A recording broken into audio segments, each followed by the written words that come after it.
He told me to get in the car and they'd show me the ropes, and I said, okay.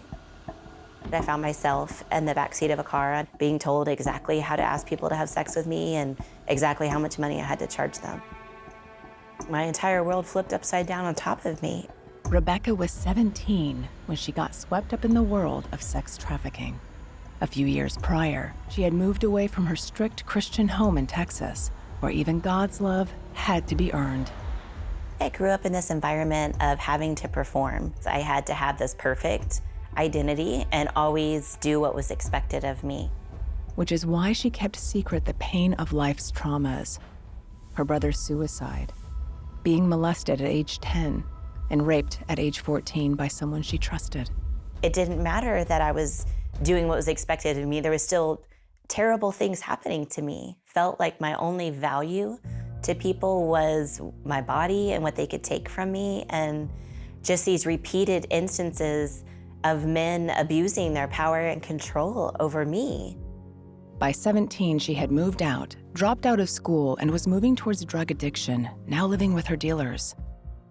To pay her way, she worked at a strip club. I didn't know who I was. If you don't have a strong sense of identity, then you'll let anyone else dictate it to you. And I had all these terrible experiences telling me I was worthless.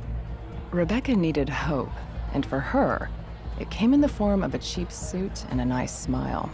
The man promised her drugs, protection, and love. It doesn't take very much love and attention to make you feel valuable. Just the fact that he wanted me to come live with him. That felt like I was worth something, and that he saw what I was doing and he was gonna get me out of it. Prince Charming's facade quickly faded as he coerced Rebecca into prostitution.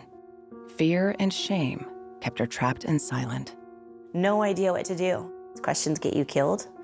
You know, I remember after the first day thinking, how could I ever look my mom and dad in the face again? You know, how could I ever tell them what's happening to me? How would anybody ever understand?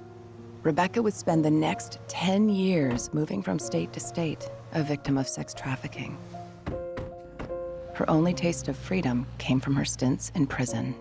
It was the first time in 8 years at that point that I was able to sleep every night. You know, the first time I ate 3 meals a day and I didn't have people touching me that I didn't want touching me. My value was what people were willing to pay me for my body. At age 28, she would escape her trafficker's grasp when he was sentenced to 2 years in prison for tax evasion. Rebecca fled to Las Vegas, where she met a new boyfriend and got pregnant. I knew I had to change. I knew I didn't want to raise a baby in that environment. I remember I was in the shower just crying and not having any idea of how I was going to get away or what I was going to do with my life when I did get away. For the first time in a long time, I started feeling burdened to pray. I just prayed for a way out. I just prayed for a way to change my life so I could raise my baby differently, because I wasn't willing to change for myself, but I was for my baby. And I knew I needed God. I knew I couldn't do it on my own. A few weeks later in early 2012, Rebecca went home to Texas, where her family took her in with loving, supporting arms. Then at church one day with her family, she learned all she had believed about God was wrong. Learning a different version of God, a God that actually has a ton of grace for me, you know, and that loves me right in the middle of my mess, and that I don't have to perform for. He wants a relationship with me in my deepest, darkest places. She soon accepted Christ, and later that year gave birth to her son, Isaiah. Rebecca is now the executive director of Valiant Hearts, a ministry dedicated to eradicating sexual exploitation. And she no longer hides her past, as she lives in the present as a child of God. I am his beloved.